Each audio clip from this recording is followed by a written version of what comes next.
Hello, welcome back to my channel. Before we start this video, I want you to hit that subscribe button and help me out grow this channel. And we got an Art Ones video, and this is conventions. I missed them. I mean, I have never been in one, but this is by the title, you know what I'm saying. So let's start this video right now.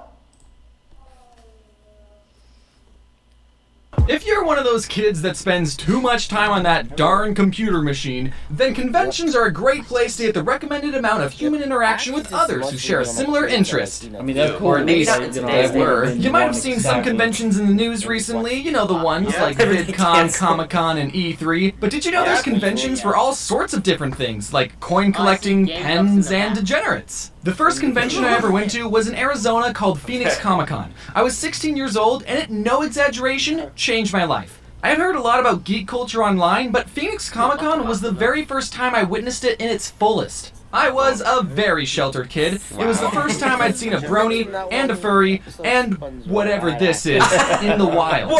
That changes things. I was told that it was not cool to like geeky things, and as a 16-year-old, I tried really hard to make it seem like I didn't secretly like a bunch of geeky things. But people at Comic-Con just embrace nerd culture like they didn't care what people thought of them or something. Is that allowed? I guess when I was 16, I was hyper desperate to receive everyone's approval. I was so hyper desperate that while walking around my first convention, I was stressing out that I wasn't in cosplay. Oh, all these pop culture characters are jokes, not wearing any makeup. To this day, I still haven't ever cosplayed, but it looks like a lot of fun. If I did cosplay, I would want to go as this quadrupedic horse. Wait. Also Spot from Pokemon Go. I went to one panel called How to Make Steampunk Weapons, but instead of teaching us how to weld real-life weapons powered by steam, the people on the panel taught us how to paint Nerf guns to make them look like they were powered by steam. And that was, no exaggeration, the most disappointing panel I've ever been to. There was also a panel for bronies, but I was too chicken to go. Did I mention that my grandfather, who I'm named after, got drafted into World War II when he was 18? He fought in a war so I could go to a comic convention and be too nervous to talk to bronies.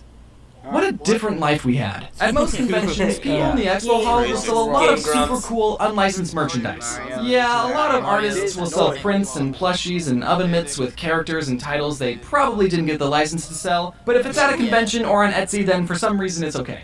I've always felt weird about buying that type of merch. On one hand, you shouldn't be allowed to make money off of someone else's intellectual property without the owner's consent.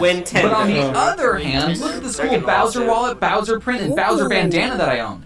Nice pillow. It's a moral gray area because the people buying this type of merch are the hardcore fans. They know of the property these characters came from. They probably already own licensed merch of the character. The artist isn't claiming to have created the character either. It's a mutual understanding between buyer and seller that we both think Bowser is cool and we just want to buy as much merch as possible. You kind of have to take it on a case-by-case basis, but let me just say this to get it out there. You're not allowed to sell bootlegged Out Ones Out merch. Phoenix Comic-Con actually had to change the name of their convention to Phoenix Fan Fusion because the people at the San Diego Comic-Con didn't like that Phoenix was stealing their name, so these conventions that don't care about stealing other people's copyright are forcing others to respect their copyright. Interesting. As some of you may know, since 2012 I have become a little more successful, and in 2019 I got invited to be a guest at Phoenix Fan Fusion, which is my home convention. The really crazy part is the convention put me in the celebrity line, like next to the people where you have to pay for photos and autographs. I didn't charge my fans for anything, so that made my line appear a lot longer than others. And my line was, no exaggeration, right next to Jeff Goldblum's line. I was gonna make eye contact with Jeff Goldblum! Jeff showed up for a couple hours on Saturday, and when he came out from backstage, everyone in his line and my line started wooing and clapping, and even I was like... And then Jeff took a look at my line, then looked at me, and then gave me a nod of approval, saying, "Not bad, kid." He didn't say it out loud, but I could tell he said it with his eyes. He also said that I looked kind of cute, so oh, thanks, Jeff. The first time I went to VidCon, that also, no exaggeration, changed my life. Again, it was the first time I met all these YouTubers that I've been watching for years, and okay, I'll admit, at first I was kind of fanboy-y, but I've gotten completely desensitized meeting other YouTubers and feel no joy anymore. When I meet another YouTuber, I say, "Oh, you make videos in your bedroom? Me too." People know that you're a bedwetter too, right? No?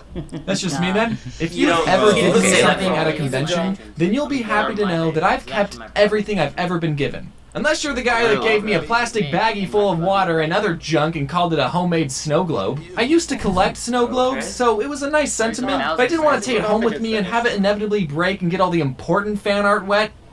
So I chucked it.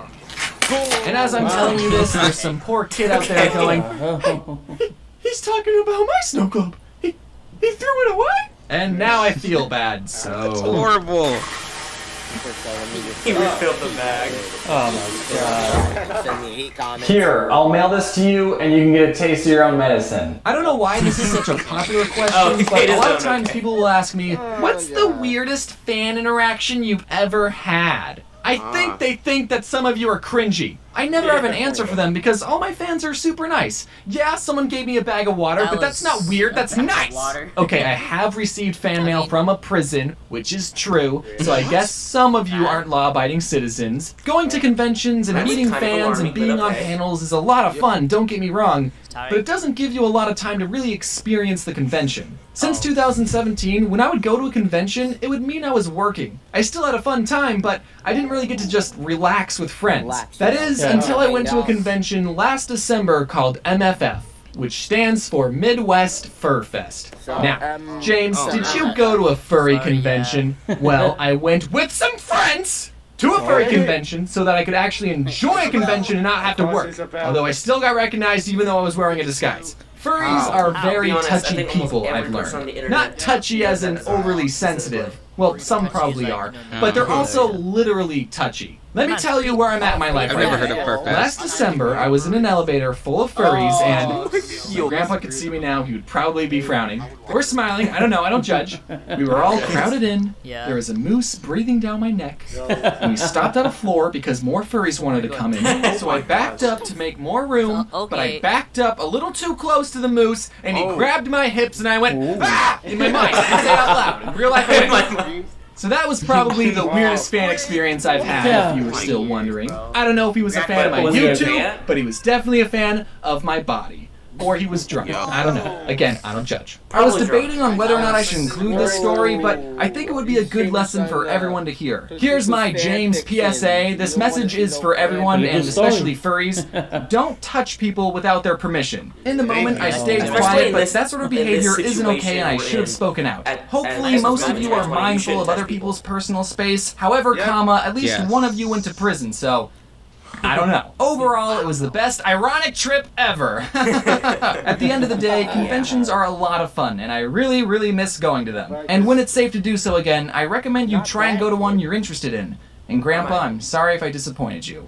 Hello everyone, I hope you all are going to stir crazy out there, especially with no conventions going on right now. Guys, I've never actually been to a convention.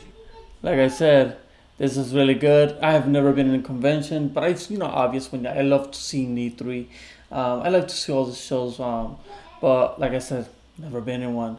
But I hope you enjoyed this video. Let me know in the comment section what do you think about it and what do you think about this video. And I see you in my next video.